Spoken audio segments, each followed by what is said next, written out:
Bonjour Elisabeth, bienvenue. Bonjour Cécile, bonjour Patrick, bonjour à tous. Alors Elisabeth, vous voulez revenir sur ce manque d'enseignants en France qui est signalé déjà depuis des mois et qui semble s'accélérer.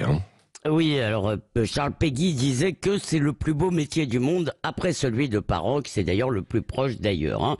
Et comme le disait Guy Carlier tout à l'heure, aujourd'hui, ce seront bientôt des coups d'un soir, parce qu'il y a ce recrutement via le speed dating à Versailles, dont vous avez parlé tout à l'heure, qui est un symptôme parmi d'autres d'une crise du recrutement.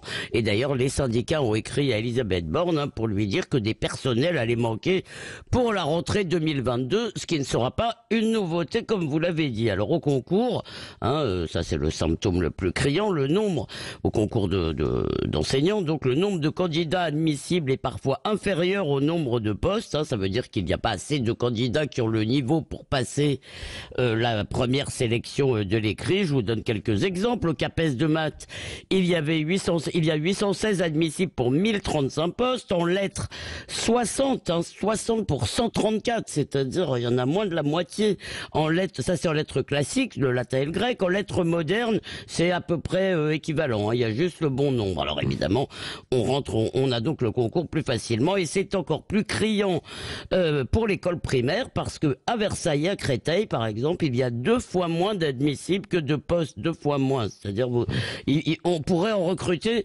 2 fois plus que ce qu'on va avoir.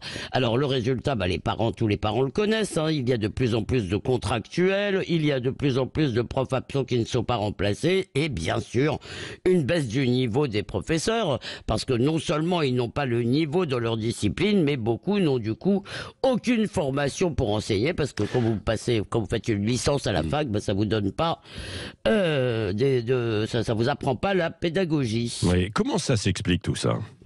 Alors j'ai lu un très bon papier dans Philomag, un prof de philo qui s'appelle Frédéric Manzini. Alors les syndicats évidemment vont vous dire que c'est toujours une baisse des rémunérations, et bien sûr ça joue. Oui. Peu de gens ont envie effectivement de s'embarquer dans une carrière où ils vont plafonner autour de 2000 € par mois pour beaucoup. Et puis il y a aussi les conditions d'exercice de ce métier, il y a la violence dans beaucoup d'endroits, il y a les parents récriminateurs qui viennent, si vous voulez, vous protester parce que vous n'avez pas mis une bonne note à leur rejeton. Mais tout de même, c'est pas le seul métier mal payé, il y a beaucoup de métiers mal payés. Moi je dirais qu'il y a 2 problèmes. D'abord, il y a l'autorité, les enseignants ne sont plus soutenus par leur hiérarchie. Quand il y a conflit, par exemple avec des parents, l'institution joue les médiateurs, vous savez, c'est le pas de vague, elle tente d'arranger les choses. Et puis le problème, surtout, me semble-t-il, c'est aussi la perte de sens de ce métier, parce que le rôle du professeur, c'est quoi? C'est de transmettre un savoir.